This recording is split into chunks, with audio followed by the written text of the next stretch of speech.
እግዝእትነ ማርያም ድንግል ወላዲተ አምላክ ዘይትነበብ በዕለተ ሰሉስ።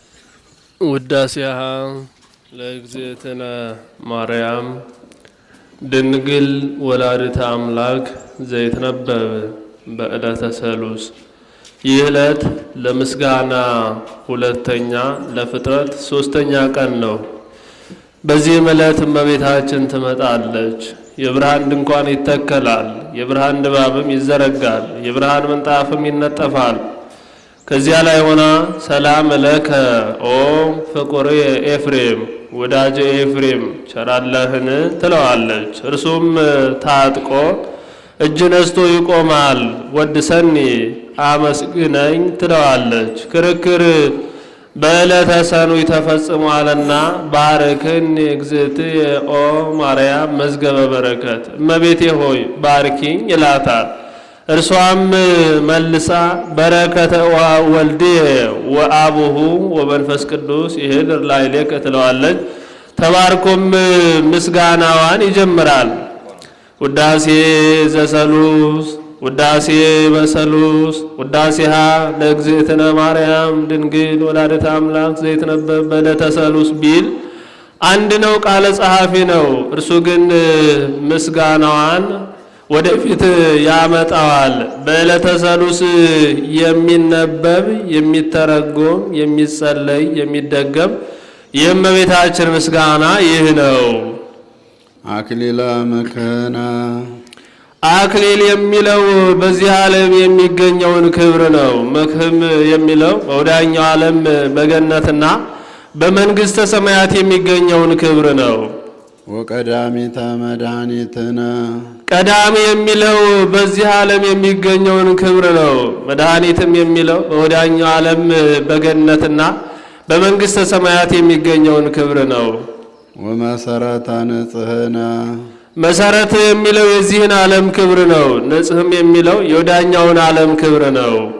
ኮነ በማርያም ድንግል ኮነ በማርያም ድንግል አለ። ይህንን ሁሉ ማግኘታችን በእርሷ በእመቤታችን በቅድስት ድንግል ማርያም ምክንያት ነው ሲል ነው። አንድም አክሊለ ምክህነ ከዚህም ከነገስታት ዳዊትን ከመሳፍንት ኢያሱን ከደናግልም ኤልያስን አስከትላ መጥታ ነበርና ባየው እየመሰለ እያነጻጸረ ያመሰግናታል። ዳዊት ሆይ ምንም ንጉሠ ነገሥት ብትባልም ቅሉ የመመኪያችን ዘውድ ማምጣት አልተቻለህም። ወቀዳሚተ መድኃኒትነ ኢያሱ ሆይ ምንም የስምህ ትርጓሜ መድኃኒት ቢሆንም የድነታችን ምክንያት የድነታችን ጀማሪ መሆን አልተቻለህም። ወመሰረተ ንጽሕነ ኤልያስ ሆይ ንጹሕ ድንግል ብትባልም ቅሉ የንጽሕናችን መሰረት የንጽሕናችን መገኛ መሆን አልተቻለህም። ኮነ በማርያም ድንግል ኮነ በማርያም ድንግል አለ።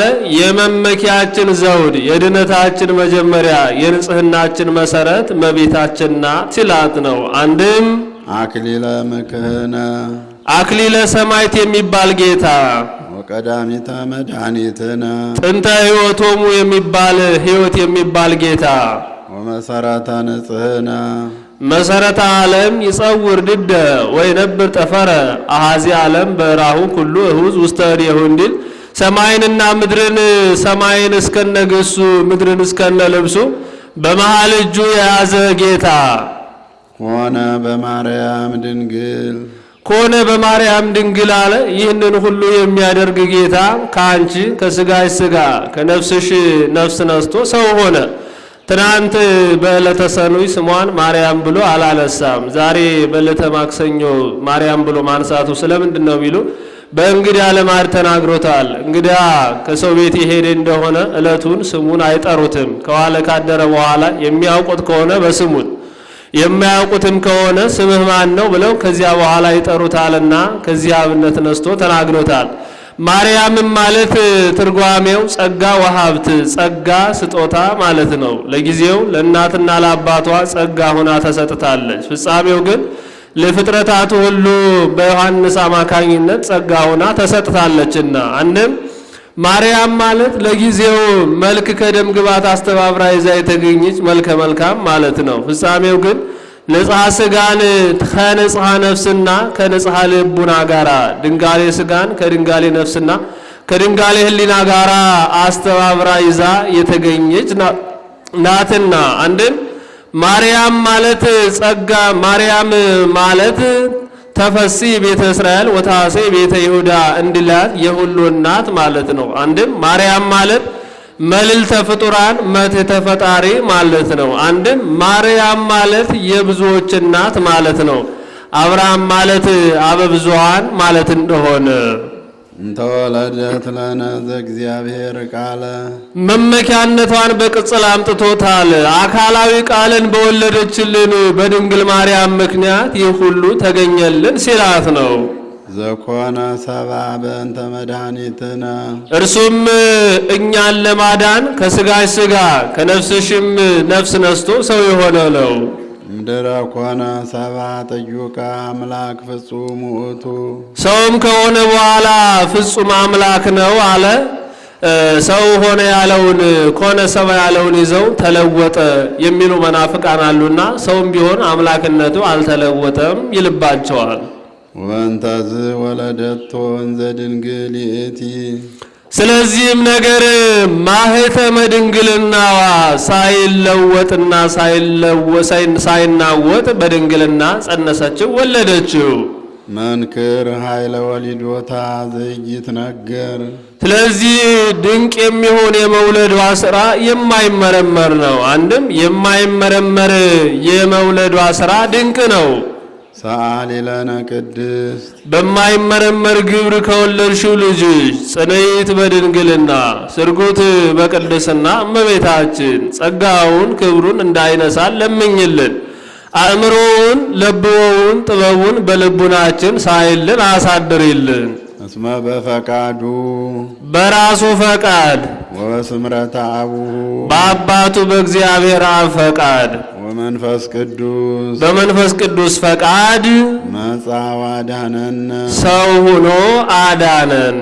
ወልድ በዕለተ ፍጥረት አብና መንፈስ ቅዱስ አዳምን እንፍጠር ሲሉ እርሱ ሶት ፍጥረት ነውና አይፈጠር ብሎ ነበር። በኋላ አዳም ቢስት መጻ በኩርህ ተያዥ ሆኗልና በግድ ሰው ሆነ የሚሉ መናፍቃን አሉና እስመ በፈቃዱ በራሱ ፈቃድ በአባቱ ፈቃድ በመንፈስ ቅዱስ ፈቃድ ብሎባቸዋል።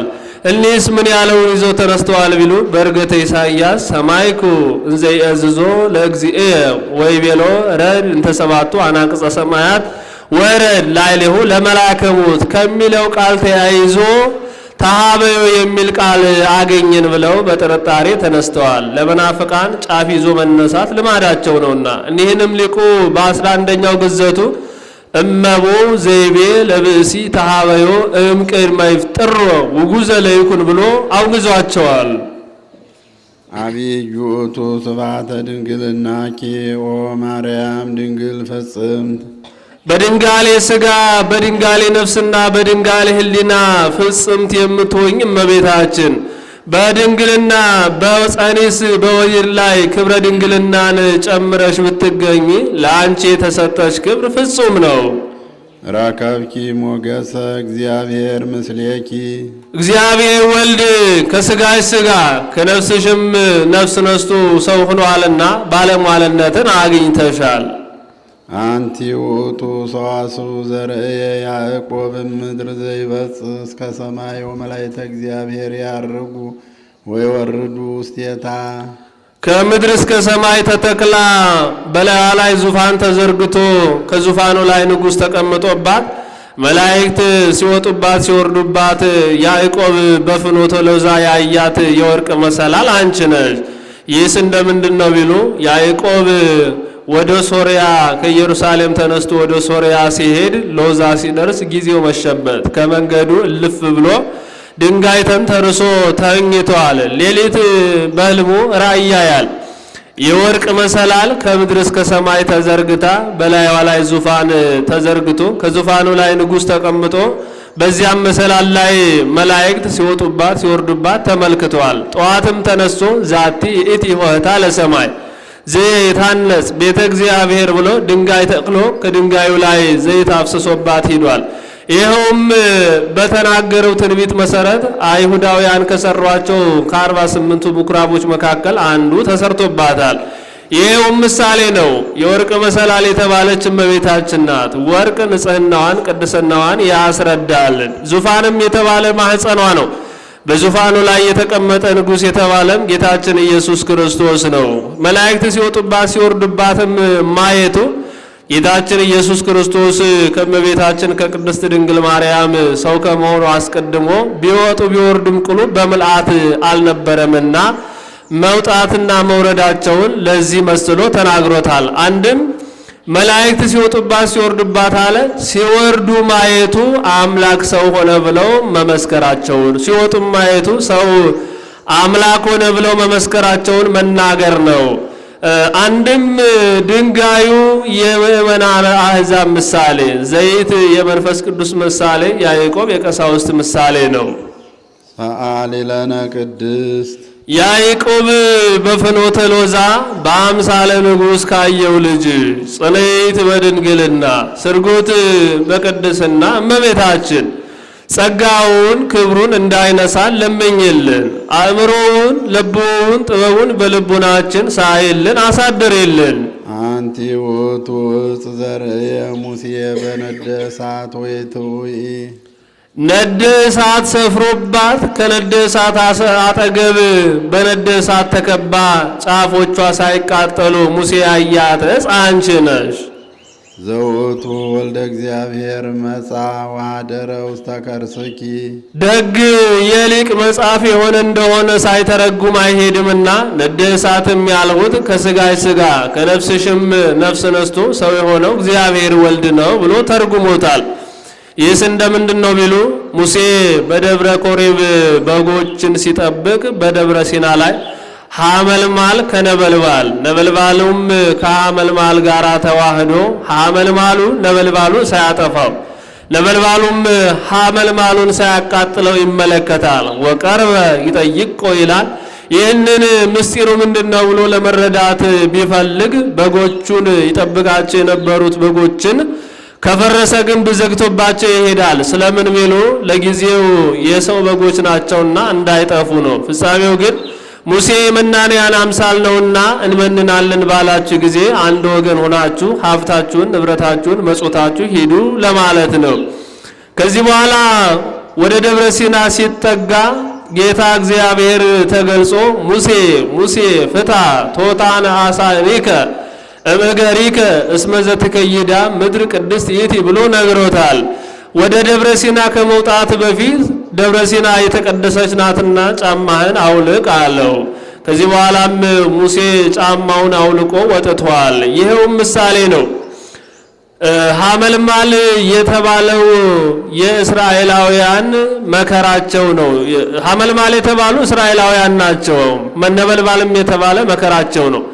ሐመልማሉ ነበልባሉ ሐመልማሉን ሳያቃጥለው ማየቱ እስራኤላውያን ምንም መከራ ቢጸናባቸው ቅሉ ፈጽሞ አላጠፋቸውምና ነበልባሉም ሐመልማሉም ነበልባሉን ሳያጠፋው መመልከቱ ምንም እስራኤላውያን ቢያዝኑ ቢተክዙ ቢጾሙ ቢያለቅሱም ቅሉ መከራቸውን ማራቅ አልተቻላቸውምና አንድም ሐመልማል የመለኮት ነበልባል ሐመልማል የትስብእት ነበልባል የመለኮት ምሳሌ ነው። ቅዱስ ቄርሎስ እንደመሰለው አንድም ሐመልማል የተባለች እመቤታችን ናት። ነበልባል የተባለ መለኮት ነው። ሐመልማሉ ነበልባሉን ሳያጠፋው ማየቱ እመቤታችን ቅድስት ድንግል ማርያም እግዚአብሔር ወልድን ብትጸንሰው ብትወልደው አምላክነቱ አልተለወጠምና ነበልባሉም ሐመልማሉን ሳያቃጥለው ማየቱ እግዚአብሔር ወልድ ከሥጋዋ ሥጋ ከነፍሷም ነፍስ ነስቶ ሰው ቢሆን በማኅተመ ድንግልናዋን አልለወጠውምና ደብረ ሲና የቤተ ክርስቲያን ምሳሌ ናት። በጫማህ ወደ ደብረ ሲና አትውጣም መባሉ ወደ ቤተ ክርስቲያን ሲገቡ በጫማ መግባት አይገባምና አንድም ደብረ ሲና የጉባኤ ቤት ምሳሌ ናት። ጫማህን አውልቅም ማለቱ አንድነትና ሶስትነት ወደሚነገርበት ወደ ጉባኤ ቤት ሲገቡ በጫማ መግባት አይገባምና ወእሳተ መለኮቱ እያዋየ ሥጋኪ ባህሬ መለኮቱም ማህተመ ድንግልናሽን አልለወጠውም አላናወጸውምና ሙሴ አያተጽን ትመስያለሽ። ሰአሊ ለነ ቅድስት ሙሴ በአምሳለ ነበልባል በደብረ ሲና ካየው ልጅ ጽንዕት በድንግልና ስርጉት በቅድስና እመቤታችን ጸጋውን ክብሩን እንዳይነሳን ለምኝልን። አእምሮውን ለብዎውን ጥበቡን በልቡናችን ሳይልን አሳድሪልን። አንቲ ውእቱ ገራይት ዘይተዘራ ውስቴታ ዘር ያልወደቀባት ለታብቁል ባለው ቃል ከልምላሜና ከጽጌ አንድም ለምልማና አብባ አፍርታ የተገኘች ገራይተ ሰሉስ አንቺ ነሽ። ገራይተ ሰሉስ አላት ገራይተ ሙሴ አንቺ ነሽ ሲላት ነው። ሙሴ ለእግዚአብሔር ባለሟል የቅርብ ወዳጅ ከመሆኑ የተነሳ ከዕለታት በአንደኛው ቀን እግዚአብሔርን ጌታዬ ፈጣሪ አምላኬ ሆይ ሁልጊዜ ቃል በቃል ከአንተ ጋር እነጋገራለሁ፣ ነገር ግን ፊትህን መልክህን አይቼህ አላውቅምና ተገለጥልኝ አለው። እግዚአብሔርም መልሶ ሙሴን ገጼሰ እያስተሪ ለከ ወድረሰ ትሬኢ ገጼ አልቦ ዘሃዩ አሐተ ሰዓተ እምዘ ሕይወቱ በድበ ምድር። እኔን አይቶ አንድ ሰዓትስ እንኳን ቁሞ መቆየት የሚቻለው የለም፣ ነገር ግን በኋለኛው ዘመን ከልጅ ልጅ ተወልጄ ሰው ሁኜ ተገልጬ እታያለሁ እገለጽልሃለሁ ብሎታል። በዚያውም ላይ አያይዞ ዘር ካልወደቀባት መሬት ላይ የበቀለ ስንዴ አምጥተህ ብትሰዋልኝ እገለጥልሃለሁ አለው። ሙሴ የዋህ ነውና ወዲያው ይህንን ከመሬት ላይ ያልበቀለች ስንዴ ማግኘት የማይቻለው ቢሆን የብረት መደብ አሰርቶ ከዚያ ላይ አፈር አድርጎ ዘር ሳይዘራ ውሃ እያጠጣ 40 ዘመን ኑሯል ብለው መምህር የስድሮስ ተርጉመውታል። ምስጢሩ ግን በኋለኛው ዘመን ሰው ሁኜ ተወልጄ መከራ ተቀብዬ ተሰቅዬ ወደዚህ ዓለም ስመጣ እገለጥልሃለሁ ሲለው ነበር።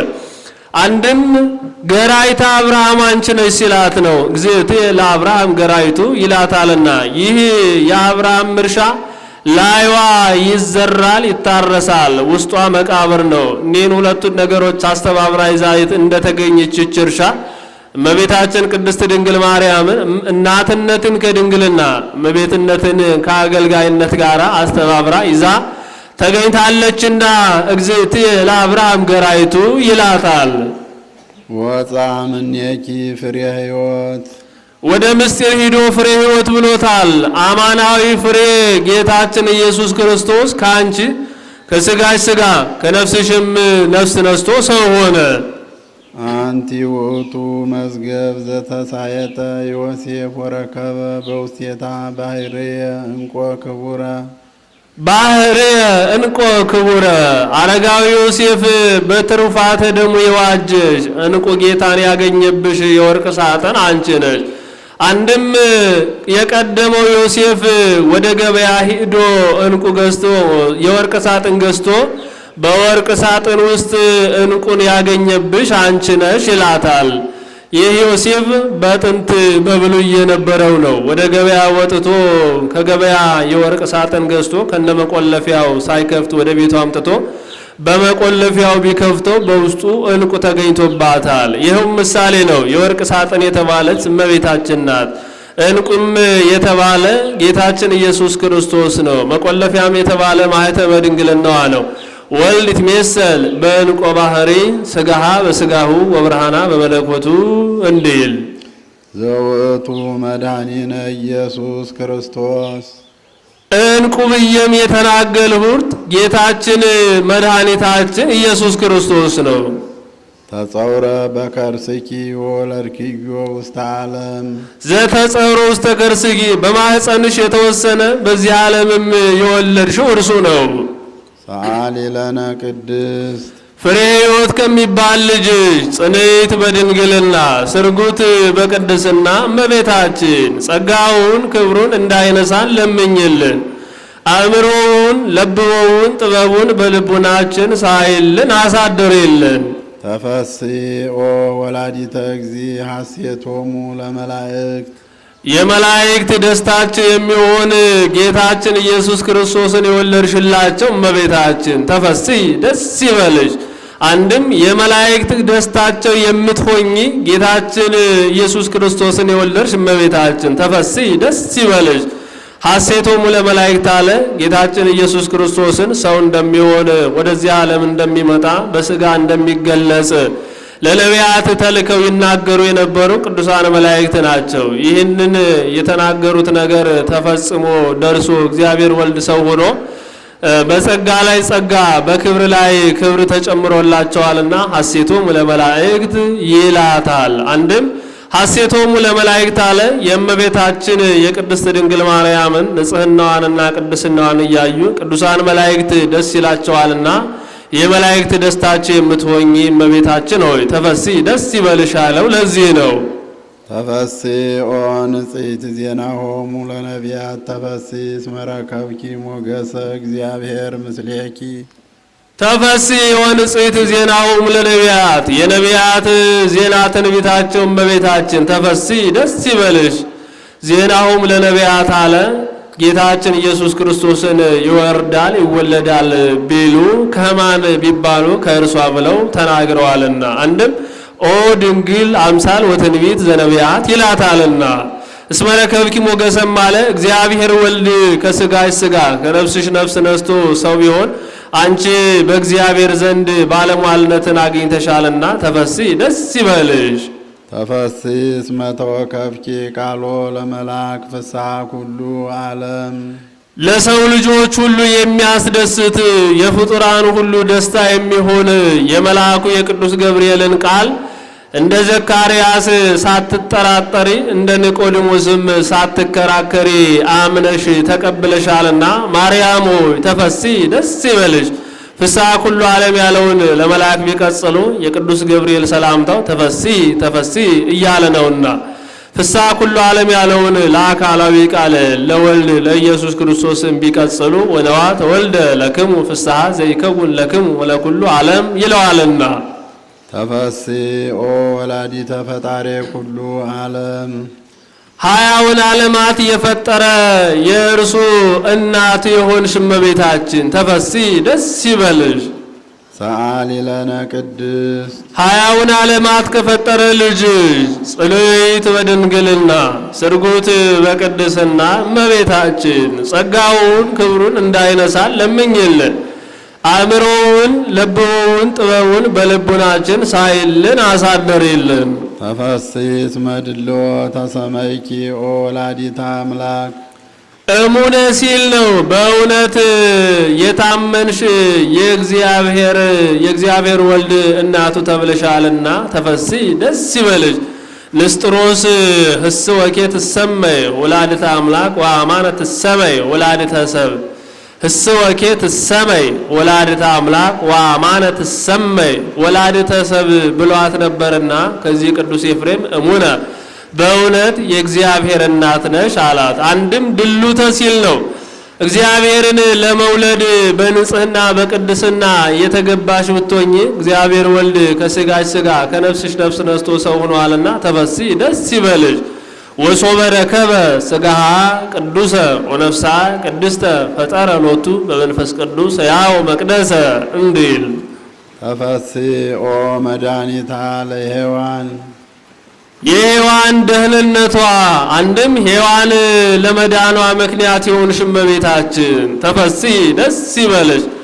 ወድቆ ይነሱ በእጅ ዘግይቶ ይከብሩ በልጅ እንዲሉ የዳነችው በእመቤታችን ምክንያት ድህነትን ያገኘችው ሔዋን ብቻውን አይደለም። በሔዋን ምክንያት ለልጅ ልጆቿም የተደረገውን ድህነት መናገር ነው እንጂ። በዚያውም ላይ ሶሎሞን የሚባል ገናና ንጉሥ ነበረ።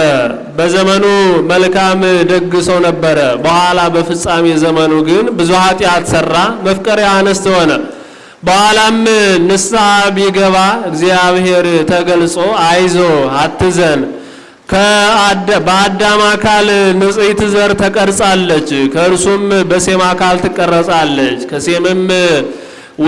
ከሴምም በአብርሃም አካል ትቀረጻለች፣ ከአብርሃምም ከኬጡራ ወደ ተወለዱ ወደ 6 ወንድሞቹ አልሄደችም፣ በይስሐቅ አካል ተቀርጻለች፣ ከይስሐቅም በያዕቆብ አካል፣ ከያዕቆብም በይሁዳ አካል ተቀርጻለች፣ ከይሁዳም በእሴይ ተቀርጻለች፣ ከእሴይም በዳዊት አካል ትቀርጻለች፣ ከዳዊትም በአንተ አካል ትቀርጻለች፣ ካንተም በኋላ በሮብዓም አካል ትቀረጻለች።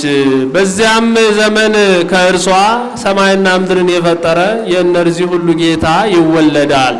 ነገር ግን የሮብዓም ወገኖች ጠልተው ተመቅኝተው ኃጢአታቸውን ክፋታቸውን ቢገልጽባቸው ሰቅለው ይገርሉታል። እነርሱንም የአርዳሜስ ወገኖች መጥተው ያጠፏቸዋል። እርሷንም የጸነሰ እርሷንም የወለደ ይህ ሁሉ መከራ የለበትም ብሎ እስከ ዕለተ ምጽአት የሚሆነውን ሁሉ ነግሮታል። አሁን እንዲህ ማለቱ እርሷን የጸነሱ እርሷን የወለዱ ብቻ የሚድኑ ሆኖ አይደለም። በእርሷ ቃል ኪዳን ያመነ አማላጅነቷን አምኖ የተማጸነ ሁሉ ይድናል ሲል ነው። አሁን በእንትና በገሌ አካል ትቀርጻለች እያለ መምጣቱ ደም እንዲህ ሲቀዳ ይኖራል ማለት አይደለም።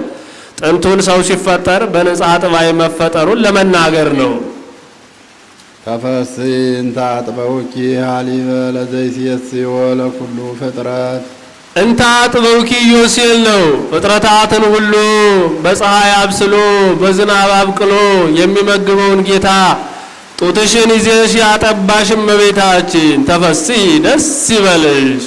አንድም ስጋውን ቆርሶ ደሙን አፍስሶ ስጋዬን ብሉ ደሜንም ጠጡ የሚለውን ጌታ ጡትሽን ይዘሽ አጥብተሽዋልና ተፈሥሒ ደስ ይበልሽ።